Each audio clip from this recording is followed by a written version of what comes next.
Greetings, my brothers and sisters. Sending gratitude to all of you who are joining in today to accompany us down the rabbit hole of self-exploration through plant medicines. My name is Ryan Sprague, and I'm here to tell you that your frequency is now set and tuned to explore psychedelic medicines and the impact they've made among the countless psychonauts exploring the last true frontier. Buy a ticket and take the ride with me as we get true first-hand accounts of the experiences, benefits, risks, and transformations taking place within the ever-expanding world of psychedelic medicines on This One Time on Psychedelics. Today's guest is a man who is no stranger to the challenging aspects of plant and animal medicines. He is one of the first people who applied Kambo to me and is a wealth of knowledge with regards to Kambo, psychedelic medicines, the aspects of safety that come along with these plant and animal medicines, and what tools to use to be able to integrate the insights and aha moments that come along with them into our daily lives. So please help me in welcoming the one, the only, Dave Robinson to the show. Dave, my man. Man, what an intro. Happy to be here, brother. Thank you for having me. Dude. Yeah, man. And I'm so excited to talk to you. You know, the podcast is pretty new and we haven't really talked about Kambo on the podcast yet. And we'll get into that and a bunch of other stuff too. But what I would love to start with is how you were first introduced to psychedelics. This is something that I love asking my guests because we grew up in a world, like we're all around the same age that have been on this podcast thus far. We grew up in an era where psychedelics were like kind of, just say no, the DARE program and all these things. And so I'd love to hear how you went from essentially the DARE program to using psychedelics. Wonderful. That old gateway drug, marijuana. Yeah, I'll tell you what. I was drug free until college. So I played sports in high school and wanted to further my career, which didn't happen in that capacity. And so when I got to college, I just decided, fuck it. Right.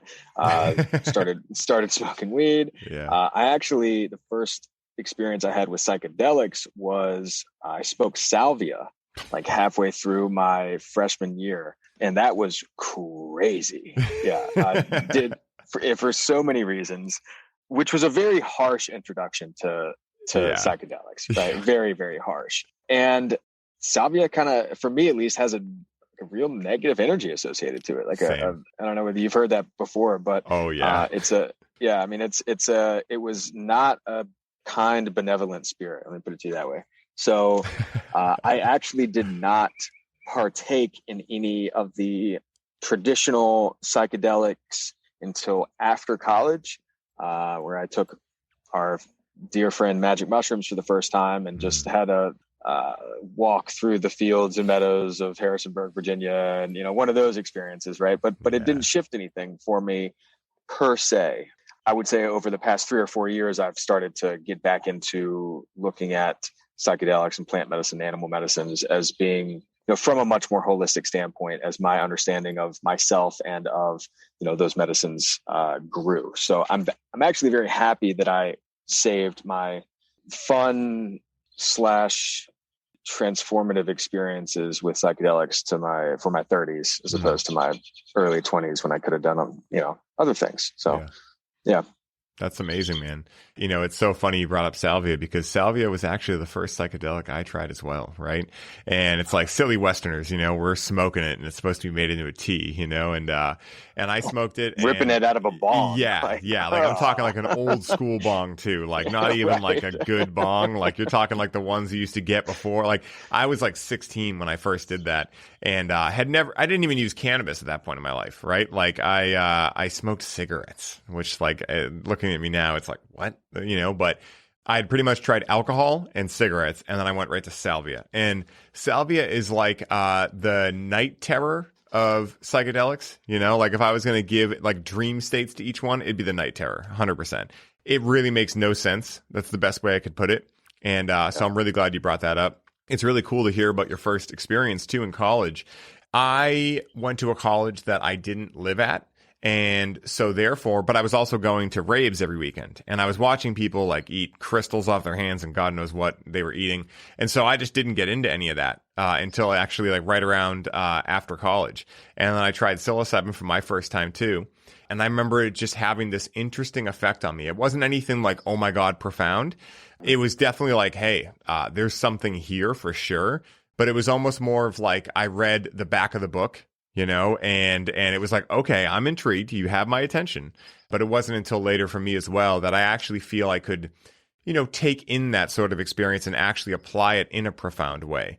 You know, speaking for myself, and I imagine maybe you too, like being raised in a typical school system and really like, you know, going gung-ho into that, right? Like you were saying, getting into sports, going that whole thing. I wasn't really equipped with the knowledge or the mindset at that time to make a profound experience out of psychedelics, you know?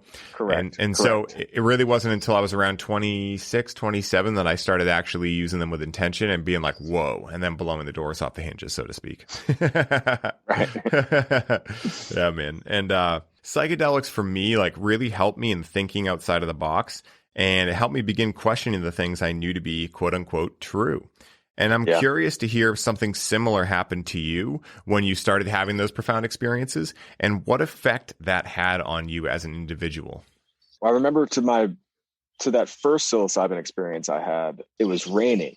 And yet it was one of those, we were outside, it was like a light rain. And it was one of those, for me, awesome type days where it rains, but it's still kind of sunny. Yes. Right.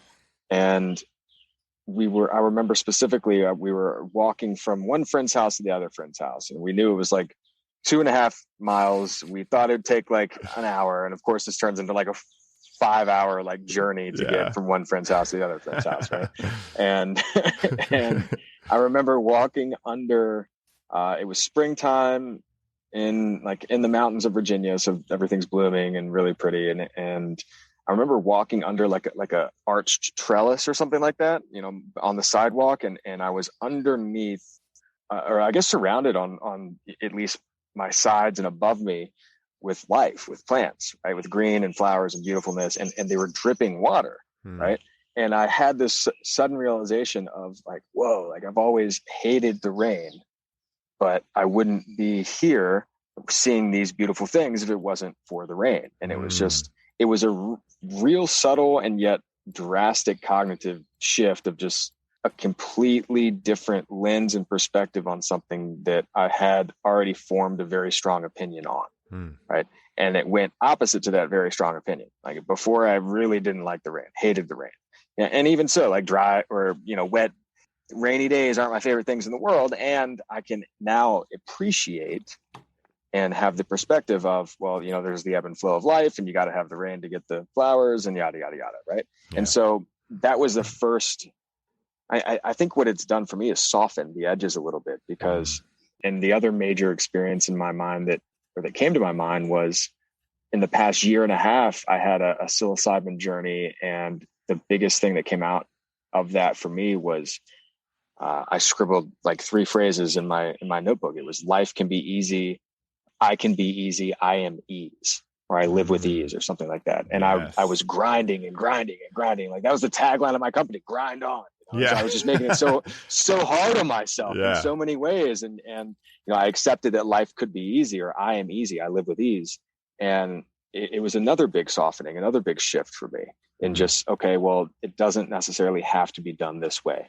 And so I think for me to kind of sum is psychedelics and plant medicines have opened up the lens of perspective, you know, and I think that's something that they do for a lot of people. But for me, it helped me to soften or slow down or appreciate more when I was, you know, driving forward or grinding and, you know, being hard and all that stuff. So, you know, I love that you brought that up, because a saying that I was saying quite a bit, which I know you heard me say a bunch of times, was all gas, no brakes. And then I actually had a profound psychedelic experience in the last couple months and realized, is that really what I want my life to look like? All gas and no brakes, right? Like, do I want to be go, go, going, especially knowing how much go, go, going has got me into a hole thus far? It's funny how, once again, our language creates our reality, right? You know, one of the things you brought up there was like essentially the presence that you gained, right, in the rain, and you were able to look at something and really understand how it interweaved into everything else and how it was especially necessary to be able to enjoy the fruits of nature and the flowers and everything that life creates. What I'm interested in there especially is the fact that I feel one of the things that I did not understand up until the last few years, and most people, especially in Western cultures, but I would argue to say the whole world, is the true nature of the mind, right? That the mind is supposed to be in the passenger seat, not the driver's seat, right? You know, with the world changing seemingly faster than ever and more companies either lying to us blatantly or trying to reap our attention from either sophisticated algorithms and or marketing strategies, do you feel like the rise in popularity regarding psychedelics right now in 2021 and beyond could prove to be an effective step in helping people understand the mind and how to protect themselves from things like social media addiction? Because one of the things I've noticed, right, is that like human nature, we're farther away from real human nature than we ever have been. And that's not inherently bad, yet it can also prove to be a very challenging thing to get around when there are algorithms that are trillions of times more precise than they were 30 years ago, right? Or 20 years ago, 10 years ago. Right. So, right. You know, with all of that happening, do you feel as though psychedelics, these experiences that we have that can take us out of the mind, past the mind, and allow us to see life in a new color, do you think those things could prove to be an effective strategy, potentially? 1,000%. You know, and I think with psilocybin, you know, just kind of staying on that in that realm for a minute, it connects me to nature. You know, it connects me to myself and my being. And, you know, there's a great John Muir quote that says something along the lines of, I'd rather be in the mountains thinking about God than in church thinking about the mountains. Yes. And it's like, boom, for me personally, you know, where I go I had a great opportunity to camp in Sedona, out in, you know, Arizona, and then outside of Zion National Park in southern Utah for a couple of weeks earlier this year. And, you know, did a little bit of LSD out there, did a little bit of psilocybin out there, and did those largely solo and in smaller doses. And I went on hikes and saw sights and, you know, awed in the just bewildering silence of mountains and nature, and came back much more grounded, much more connected to God, much more assured of where I'm at and what's going on. And you know, my screen time was down 80% when I was out there. Right? Yeah. You know, it's like, oh, I can look at this phone or I can look up, and holy shit. Yeah. You know, and just being in that environment was so key for me. And it was accentuated by those psychedelic experiences, you know, where I was really able to soak them up and then be very cerebral while doing so. That we had another walk with our mutual friend Kay Jungle, and you know, we were on a hike on the tail end of a 3-day fast, and we took a little bit of magic before our long journey. And you know, it was one of those instances where it took us an hour to get started again because we kept stopping on the side of the road before we even got to the trail and just looking at rocks. Yeah. Like, dude, look at this one. Right? But we were getting our minds blown by like how incredible these rocks were. And finally I was like, dude, we're going to load ourselves down. Our pockets are filled with rocks, like at the beginning of a hike. It's like, we still got to walk.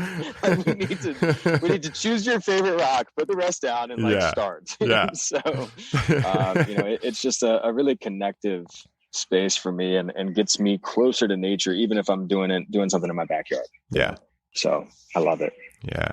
That's beautiful, man. And you know, it's so interesting too, because I've had so many similar journeys. Like I tell people all the time when they ask me like, why do you do psychedelics? I'm like, well, you know, there's a million reasons I could tell you why, or we could do it together and I could show you how amazing bark is, right? And you'll be so surprised that you never took a look at bark before, right? Personally, I feel as though this is a great opportunity, or these times are a great opportunity for us to realize that the mind is not the enemy, right? Like we have just, unfortunately, a lot of us have, me included, have been uploaded with programs that have become malware, right? And so how do we remove those, right? I find, personally, psychedelics are a great way to take a step back, take an objective look at your reality, and ask yourself, is this what I want out of my life? And if not, It gives you an opportunity to look at the things you're choosing unconsciously, right? Which happen in the subconscious from programming. And so for me, those times of getting out of the box, right? And stepping aside from myself and being able to look at myself, look at the world, right? Connect myself to everything around me have been the most healing aspects of my life. And they've allowed me to heal quite a few things in my physical body, right? With my mind, with my body, etc. And I'd love to get into that with you, as I know you've had a couple injuries. And I'm curious, a lot of the research coming out now is suggesting that psychedelics can even help with pain management, right? And I know for me, a little bit different, but mental anguish, psychedelics have helped me a lot with anxiety and actually quitting smoking back when I was like 22, 23, right? Awesome. And it was interesting too, because normally quitting smoking or anything, when you're quitting any habit, there's like this really drive to like do it. And then you're like, okay, no, I'll replace it with something. I'll do this, I'll do that. But when I did psilocybin, and this wasn't the intention was not to quit smoke. I just did it. And afterwards did not want a cigarette, right? I mean, the thought was there, but it was like, oh no, I don't need that. And then I was like, well, let's run with this, right? And so I'm curious, have you experienced anything like that in your life with your physical, mental, emotional, or spiritual bodies?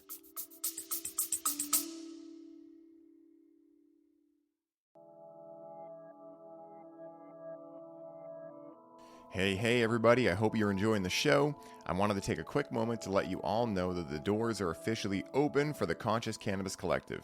And as such, this is the last week you can sign up and receive all of the bonuses we're currently including.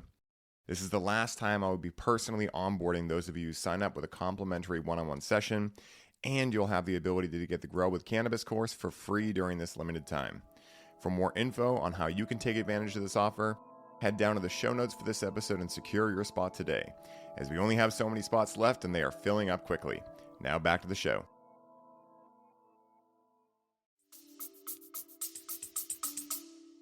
So I had a major back injury in March of 2019, and then I tried to come back too soon and had a setback a couple months later, and ended up having a quite unceremonious end to a relationship I was in.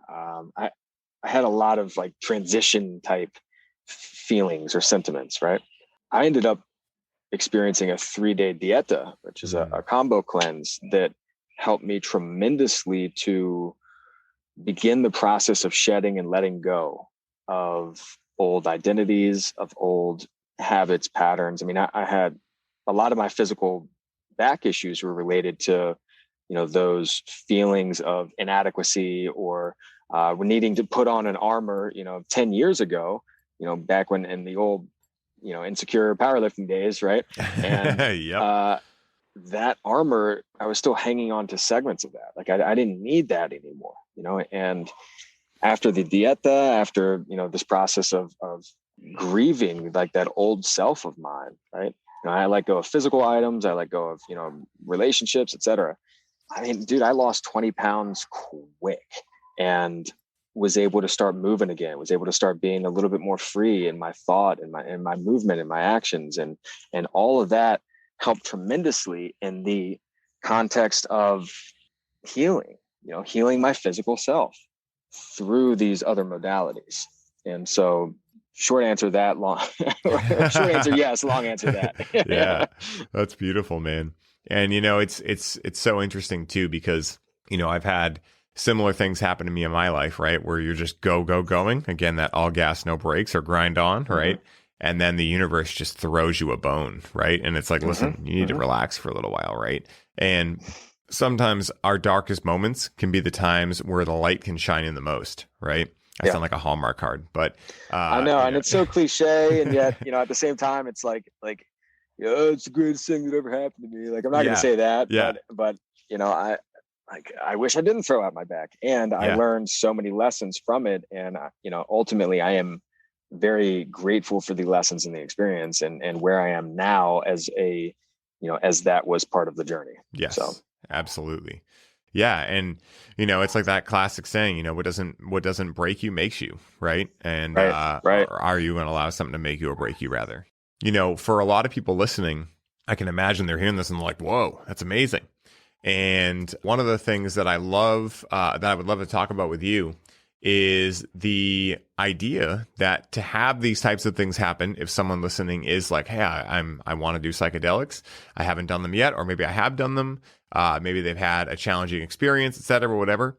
One of the ways I've found to get the most benefits, while still, like, say, if you're really busy, right, and you don't have time to like set a whole day aside to go venture into the woods, go have an experience, is microdosing, right? And it's a super popular topic right now for people like you and I. We know why. I mean, it really works. And the best part about it is that you can do it and still live a normal life, right? Yeah. I don't know what methods you may have done before, but the one I'm most familiar with is the Stamets method of 0.1, 5 days on, 2 days off.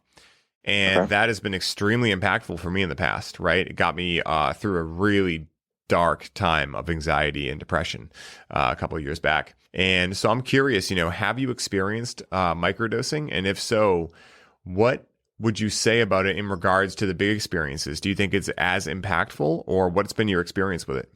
So I got kind of a funny story here to lead into this. Hell yeah. My college roommate, all 4 years in college, he called me, this is maybe a year ago or 2 years ago. Let's put it 2 years ago, right? And this topic started to come up, the microdosing conversation, right? Are you doing it? Have you heard of it? Where would you get it? Yada, yada, yada, right? And so I talked to him maybe a month later, and he's like, dude, and he's from New Jersey. He's like, D-Rob, I've been microdosing, man. It's been great, right? And he's a copywriter for a big, store that you would go to and buy stuff at, right? Mm-hmm. And I'll just keep it somewhat anonymous. But he's a copywriter for that, right? Yeah, exactly. And he goes, so I started talking to him about it. I'm like, okay, cool. Like, he's like, yeah, this guy I work with, he's been hooking me up. It's been great. I feel like my creativity's off the charts. Yeah, all the stuff you say, right? Yeah. It's like, cool, man. How much are you taking? He goes, I take 1.0 grams per day in the morning, and and I'm like, wait, point, like 0.1? And he goes, no. It's 1 full gram in the morning every day. And I'm like, of psilocybin. You got to move the decimal, Yeah, exactly. Yeah. For those people who don't know, he's basically like getting lit every day at work in the morning. Yeah. And he's like, my creativity's through the roof, man. I'm writing so well. Yada, yada. Taking like not a small dose. Oh my goodness. Yeah, that's a good sized dose, man. That's a good little, you're having a good time on a Saturday afternoon. Yeah. So, I still rib him for that. And my microdosing journey has been less strategic and more, I grew up with ADHD that didn't really matter until college. In high school, I was not that hard and it was fine, but then college really smacked me in the face. Right. Mm-hmm. And so the way that I would use an Adderall is, 10, 15 years ago is the way that I microdose now, or have in the past, at least, maybe over an extended period of time. So like maybe there's 3 days a week where I know are going to be relatively harder, or maybe I need to be more creative for, or more empathetic or in tune to for. And on those days, I might take, between 0.1 and 0.2 grams of psilocybin. And I found myself being able to settle in, or I found myself being able to, okay, now I feel good about opening the book and starting the writing or the journaling or whatever it is. And so I feel like it's oftentimes just that little subtle boost of positivity and creativity that points you in the right direction and kind of gets me over the hump to begin the work, which is the biggest challenge on my end. And if I can start up, then I'll typically be pretty good with continuing it. But it's it's the attention in a lot of different places thing that some of us have as a challenge and an opportunity. So analysis paralysis, as I like to call it. Yes. And so many things I could be doing. Yeah, exactly. How do I start? Or where do I start? And, the way that I think about microdosing too, and this is just my own thing. So for those listening, do not take this as truth. It's just my truth. It's like a savings account, right? Like, a savings account, right? You're not supposed to dip into. right? But if you put a little in every so often, it adds up to something great over time. And of course, this is a great place to talk a little bit about the tools, right? Because without integration, without actually knowing what to do with this PEAK peak experience, you're not going to then be able to make it into a PEEK peak experience, right? Which is it showing up in your daily lives, right?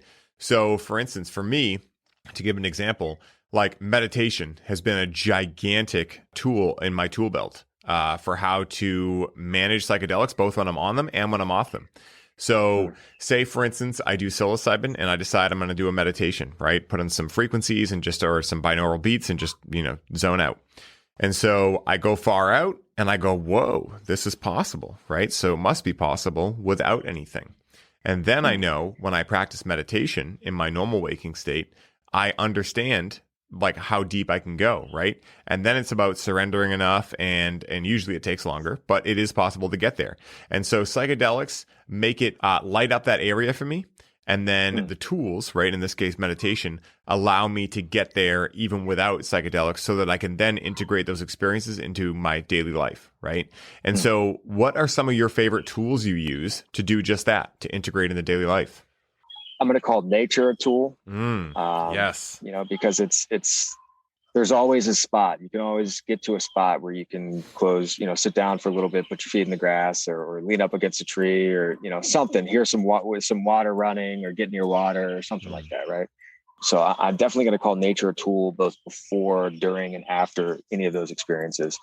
And story work, man, going in with an intention has been so much more valuable for me than just winging it and just taking stuff and just like seeing what happens, and that goes for psilocybin, that goes for Kambo, that goes for everything that I've experienced, as far as I can tell, as far as I can remember, as far as I can acknowledge with myself. When I enter into an experience for a reason, it tends to work out better, or I glean more from that consciously than if I go into it with just a, hey, let's see what happens, or without an intention. So I would say nature, and being very intentional, writing down what you want out of the experience and writing down what you experienced after the experience is super valuable. Yeah. Super valuable. And a step a lot of people skip. That's an easy step to skip, but it's an easy one to implement too. Absolutely. Yeah. And I would say intention, in my opinion, is the most important part, right? Because without it, you are not an active participant in your experience. You're basically saying, well, here goes nothing. Fingers crossed, right? And with things that alter your consciousness, probably not the best method, right? To go in there fingers crossed, right? You probably want a little bit stronger of a method.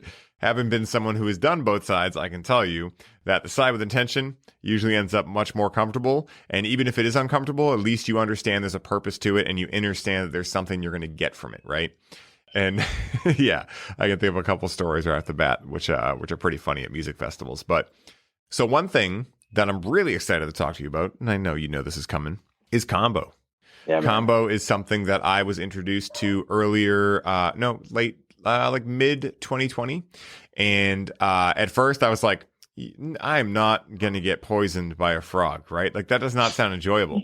And for those listening, yeah, it's pretty much not enjoyable. But what I did find is that the effects, the after effects, and just in your physical body, how healthy you feel after. I've done 15 sessions since August last year. And it's because not everyone has been like a full on, some are just with the full moon that we were doing as a group. And for everyone listening, Kambo is legal, right? Kambo is legal. You can look it up online, and we're going to have Dave explain, what it is, how to use it, any risks / benefits, all the ins and outs of it. So Dave, I'll give the mic to you, man. And I'd love to hear all of that. Explain to us what it is, where it comes from, and what you've found it good to be used for. Cool. Well, to your point, and I was thinking about this before the show, that Kambo has to be by far the least fun out of any person you have on the show. We're going to talk about the thing that sucks probably the most, right? Or at least is the least fun. Let's put it to you that way. That and Salvia are buddies. During the experience. Yes. Yeah, exactly. Salvia's husband. Right. And I had the same thought when I first heard about it. Right. So for those who have an idea or don't have an idea, Kambo is a secretion from a frog from the Amazon called Philomedusa bicolor. It's the waxy monkey leaf frog, I believe is the name of it. And it's a frog about the size of a dinner plate. It's a tree frog. And people in these South American Amazonian cultures have used Kambo extensively for millennia. And it was brought to the West or discovered, quote unquote, discovered by the West in the late 70s, early 80s by a guy of the name Peter Gorman. And he was an investigative journalist for the New York Times. And he ended up writing a book called Sapo and My Soul. And he was very instrumental in getting Sapo or Kambo into labs and actually getting the lowdown on what this actually is. And it turns out Kambo is one of the most biodiverse and complicated compounds that we know of, which is super crazy, right? And so the frog uses it as its natural defense mechanism, as its natural predators are tree snakes that are non-venomous. And so they have to like grab this thing, open up the jaws and swallow it, right?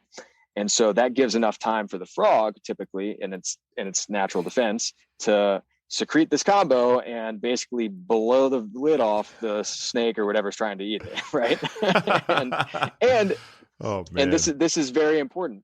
Not kill it, so that it ideally learns not to mess with it again, right?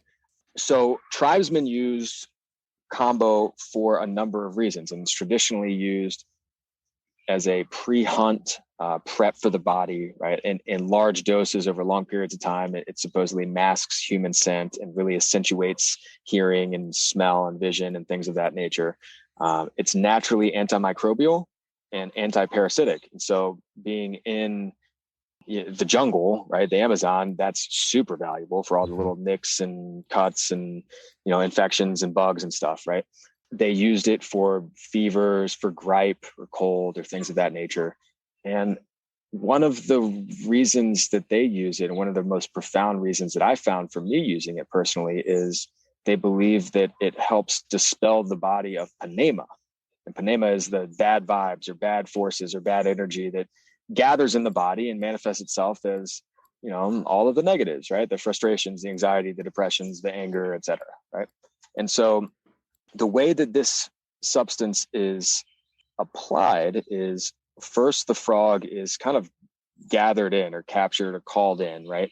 And the medicine is scraped off the back of the frog secretes the medicine, and then it's released with like much fanfare. Like they care about their Kambo frogs. Right? And so, this is a very powerful friend to many cultures in the jungle. And so, they release the frog is unharmed, and ultimately that's either dried into a powder or kind of made into a paste, right? And the big turnoff with Kambo for people is one of two things. One, it's how it's applied. It's applied through a burn in the skin subcutaneously, right? And that burn is made with a small, fast burning vine called a tamishi vine, right? And that vine burns really quick. It makes a little maybe pencil eraser type, entry mark on the first couple layers of skin. And that allows the Kambo to be absorbed into the bloodstream. After which point, within 30 seconds, 2 minutes, 5 minutes, very quickly, a cascade of physiological responses occur. And some of them are very contradictory, right? Like your heart rate goes through the roof, but your blood pressure drops, and you get really, really hot and start to sweat, and then maybe you start to shake and tremor like you're cold, right? And a lot of people get nausea, a lot of people purge. What I've found personally is that when going in with an intention to clear out something, to clear out space, to clear out, bad vibes from a specific event or scenario or a person or emotions or whatever it is, when I go in with an intention, man, it's such a benevolent and powerful and intelligent force that I really feel like goes where it needs to go, does what it needs to do, and gets out what needs to get out, or at least starts to get it moving. And then I can start to work on the rest.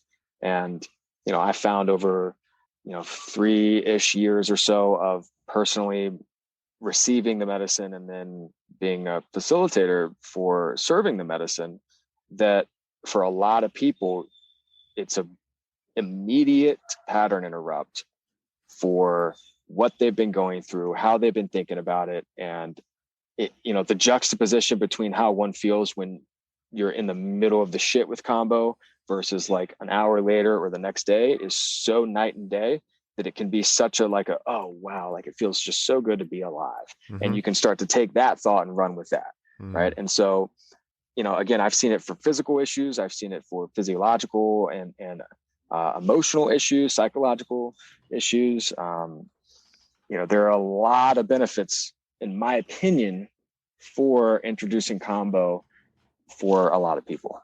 Yeah. Yeah, man. That was a beautiful description as well. It's so funny because what you said at the end there about Kambo being this thing where the next day, it just kind of feels like you undid a tight shoe, right? To quote Ram Dass, right? Yeah. Like it's one of the easiest experiences that if someone was like, Ryan, Dave, what do you guys mean by PEEK experiences? Like, what do you mean integrating into daily life? Kambo is something that is so easily to be like, hey, try this, right? And then feel how you feel the next day, right? Because it's how I'm trying to describe this or explain it is like, it's almost effortless that it gets into your daily life, right? The way that I put it is it feels like for the next 3 weeks, 2 to 3 weeks, you have meditated 3 hours a day just by being alive. Like you don't actually have to meditate to get that feeling, but anyone who's meditated for even an hour a day knows how much mental real estate you have. Imagine times 3 that every single day after you do it. The other thing too is, and one of the things that's really awesome, especially with what the world's going through right now with, the pandemic and all that stuff, and quote me if I'm wrong, but they've used this as the jungle vaccine because it triggers the immune system. And it's essentially like a weightlifting session for your immune system, right? It's not enough to hurt you, right? If done correctly anyway, but it is enough to trigger your immune system and start putting those white blood cells on the attack, right? And bingo. Yeah. And I'd love if you could go into anything you've experienced with regards to like sickness or anything like that, and anything you might have info-wise regarding that aspect of it as well, being the jungle vaccine. I'd love to tell you that it cured XYZ, but I haven't gotten sick since I started using it. So maybe that tells you something. Yeah. I do have a personal experience of a client of mine, a mentor of mine, his wife, about 10 years older than me, 12 years older than me. His wife had a breast cancer diagnosis and stage 2 in like December of 2018 or something. And so early 2019, she goes to Mexico for some treatment. She's wanting to look at things holistically, doesn't feel good about, they wanted to just chop it off. And she's like, oh, hold up. There's got to be some other options here, right? Yeah. So she starts working through some things, and one of the big issues that she had maybe 5-6 months after diagnosis was her white blood cell count was really low, right? And she was getting blood work done every month. And my client came to me because he had heard me talk about Kambo and say, hey, you mentioned, or I heard you at somewhere that this is a Kickstarter for the immune system, right? And, talk me through it. So we talked through it. And ultimately he and her, they both decided to go through a Kambo experience together. And so I facilitate for both of them, and I check in with him 2 to 3 weeks later. Okay. At this point, he tells me that his 80 to 90% anxiety, it's always an 8 or 9 out of 10 that he's had since he was a little kid, since his mom died, had been sitting at about a 5 for weeks and weeks and weeks. Wow. His wife, who had breast cancer and extremely low white blood cell count, her tests 2 weeks after I administered were back to normal, her white blood cell count, which was astonishing to the doctors and astonishing to everybody else. Now, again, she had been doing lots of other stuff. There's an accumulative effect here, right? She's really taking care of herself, doing a lot of things. And this is a Kickstarter, right? And to this day, I ended up doing another session with both of them and a third session with him. And he has credited that to being extremely valuable for his career as an advertising director of a big company. It's allowed him to manage his day-to-day so much better. And, it got his wife back to the point where, she's been in remission for 2 years now, and is super healthy and, just feeling really good. And they were able to do what they needed to do, and her system was working well. And, kind of going back to what I started that off with, like I haven't been sick. knock on wood. And again, it's a combination of a lot of things. I'm sure just like you, I put a lot of time, energy, money, effort, desire, attention into taking care of myself. And yet this is absolutely an arrow in the quiver for me, and whether or not I'm using it, like we were once a month, or at this point, I'm honestly in like the every 3 or 4 month range right now. And I still feel a sense of like it's a security blanket almost of like, I feel I'm good. Yeah. I'm good, and if I'm not good, I'll dose with Kambo and I feel like that'll take care of it. Yeah. So, yeah. And for those listening too, like, I imagine if someone hasn't seen Kambo or done it, they're like, oh, so you're using it as a Band-Aid? Like, listen, this is the last thing you would ever want to use as a Band-Aid. You know how much easier it would be to take a pharmaceutical, to drink some alcohol? I mean, this is like, oh my God. Oh, I mean, it's funny. It's actually somewhat enjoyable when you get used to it. But I mean, the first time, I remember being terrified, dude, it sucks. Yeah. I was in the 4th group going too. So I got to watch everyone else go through it. Right. And I actually responded very well to it. I was hungry like 5 minutes after having the medicine wiped off. And one of the cool things too, for those listening who are like, what the hell is this Kambo? Yes, you get sick. Yes, you might vomit. Yes, you might, or purge. You might have these things happen. And the second they wipe the medicine off, within 5-6 minutes, you're 100% back to normal, other than maybe a little bit of a scratchy throat if you really were purging hard, you know? Or a little bit of frog face, a little bit of swolly puffiness in the face. Yeah. But Ryan, you're 100% right there, because it's Mark England says it's not rocket science, right? It's quick up, it's quick down. Right, you give somebody an hour and we can shift a lot of things. Yes. And your Kambo experience only might be 30 minutes of that hour. Yes. And some people respond differently to it. I've had big guys where I'd be like, all right, this guy's he's good. And for whatever reason, one dose, one experience is, they're puking, and that was all they needed. And I feel that the more clear someone is going into the experience, the easier that experience is going to be for them. The more often they've done hard things. And that's another good point, man. I'm glad I said that, because in many ways, this is another checkbox of, or another, again, arrow in the quiver of, hey, I do hard shit, and I can control my breath while I do it. And whatever else I'm going to do next isn't as hard as the daily cold plunge, or isn't as hard as the Kambo experience, or isn't as hard as that workout 2 weeks ago that I did, yada yada, right? And this is another one of those things that people can start adding in if it's okay for them to start to test and push the limits, their perceived limits of their mind. Yes. Right. And one of the best parts about this, I see for most people that maybe are new to psychedelics and have never done a psychedelic, this is not a psychedelic, right? Whatsoever, no, right? So for those listening who are like, oh my God, that's crazy, you're going to be puking and tripping? No, you're absolutely in your normal frame of mind. To me, it almost feels like a stomach flu, but way better. It does not feel like it's same, but very different, because you're drinking a lot of water. You're on an empty stomach. And so if and when that water comes up, it's actually kind of nice. It's like cold water. It's not the same as waking up in the middle of the night and getting food poisoning or something. Right. But I wanted to throw that in there too, that it's not psychedelic, So if this is something, psychedelics are something we were like, hey, I'm not sure if I'm ready for that. Awesome. I totally get it, right? They're not for everyone. And I always make sure to say that every episode, like, listen, this is not for everyone.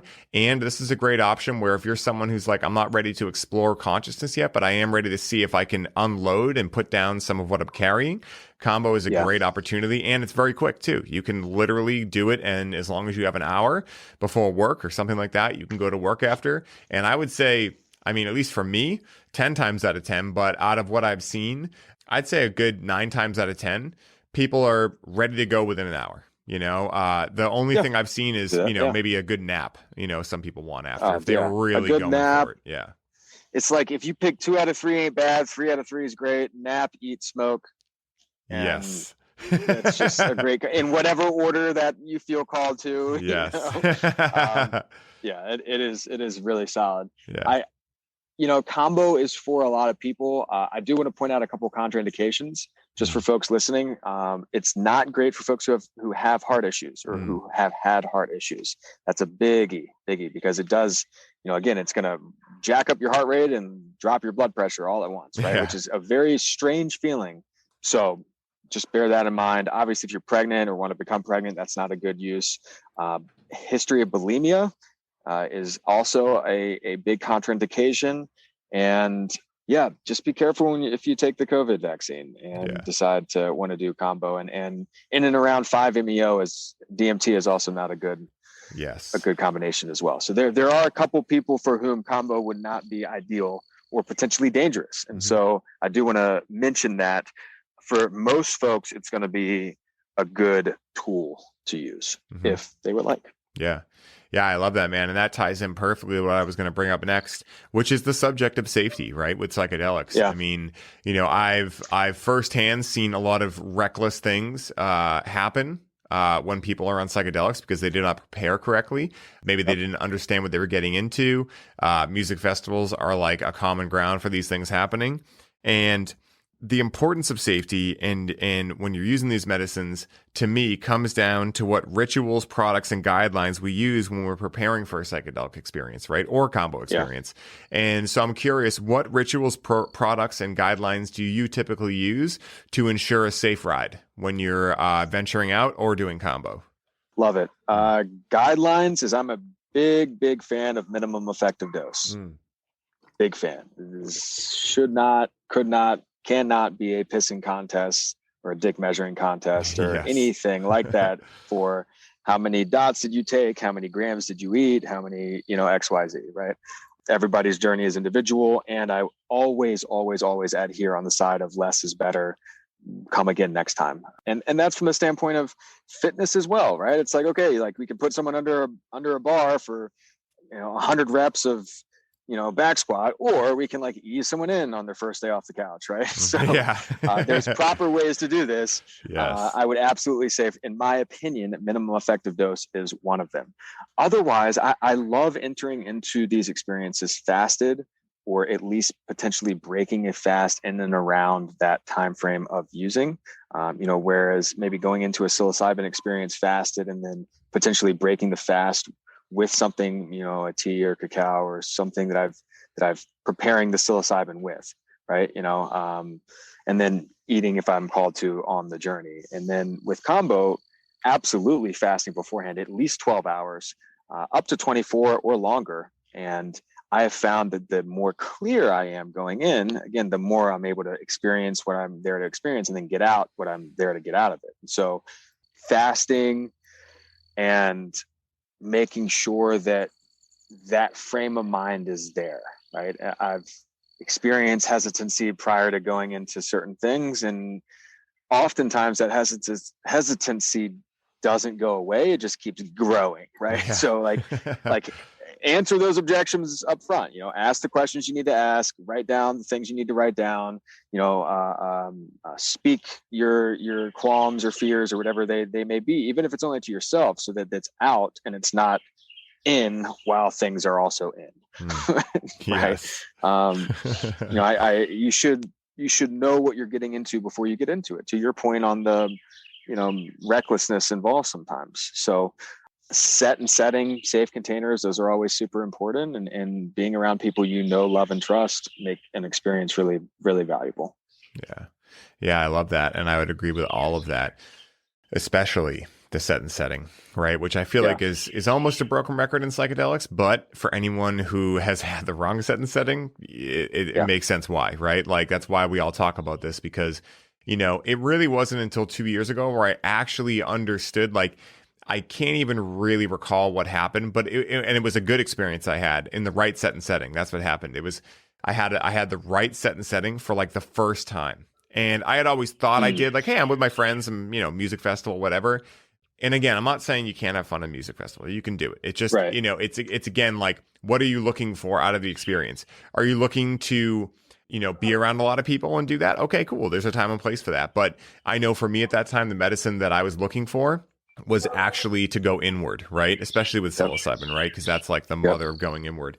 And having the right set and setting allowed me to pull so much back, and allowed me to release and let go of a lot of trauma around my father passing and the way in which he passed, and just my transition from, boyhood into manhood in my early 20s, and, just a lot of different stuff, and so set and setting, man, so important. And so key. Yeah. And, this brings me to my next point. Now we've talked about quite a few subjects. We've talked about the risks. We've talked about the benefits. What has been the most profound experience you have had thus far on psychedelics? And maybe what lesson came out of that, or just an experience, right? Sometimes the lesson is less important and it's really just the overall experience. What did you feel after? What was the good side of that? So I had a psilocybin experience on the tail end of that 3-day dieta, a couple of days after that dieta, post back injury, post relationship blow up, post, beginning of the process of letting go. Right. Mm-hmm. And I was in the mountains of Crested Butte, outside of Crested Butte, Colorado, in the Gunnison Valley in early October, when the aspens were as gold can be, right? Mm-hmm. Gorgeous sunny day. And I set up my hammock by a trout stream, and I took maybe like 1.5 grams of mushrooms and spent the next 3 to 5 hours like laying in the hammock, looking up at the aspens just kind of like wave and glisten and glitter in the wind. And in the in the creek with my fishing, like my fly rod, like meticulously like stepping, like literally like stalking trout, like I'm a freaking stork or something like that, like taking the smallest little steps, like the lightest little cast, like choosing my flies with the utmost care. And, I ended up just spending time in nature, man, and really appreciating it. And I've had a fair amount of really profound things where I can say, okay, well, this one helped me do this and that one helped me do that. And ultimately, I think that the experience that I just described is the experience for me that connected with me the line and the fact that it's all going to be okay. It all is okay. It's already okay. It's already amazing.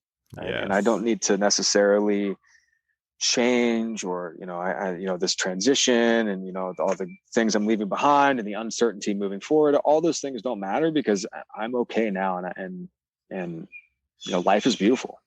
Right? Just look around. And so I think that was the biggest lesson that psychedelics have imparted on me thus far is appreciate what's around me, look around, and life is good, man. Life is good. Beautifully said, man. Dave, this was a blast having you on, man. And I'm so glad I got to have you on this podcast too. And for those who haven't listened to Dave's episode on Highly Optimized, go check that shit out. It's rad as hell. Dave's rad as hell. And I'm curious, man, where can I send people to connect with you, learn from you, and just experience life with you, man? Brad, you could find me online at www.workyourstories.com. Workyourstories.com is my story work coaching website. And I'm on the gram at Get Strapped, Stay Strapped. Hell yeah, dude. So, hell yeah. An iconic username. Yes. Hey, man, there's so many these days that are taken. You got to come up with an original one, If I could have Dave, I would have Dave, or, like Dave R. Or whatever it is, right? But those are gone. Yeah. So I had to get creative. It's like the original days of Bitcoin, It's like, coulda, shoulda, woulda, but we are here now. Let me ask you this. What was your AIM? You remember AIM? What was your AIM username? Oh, God.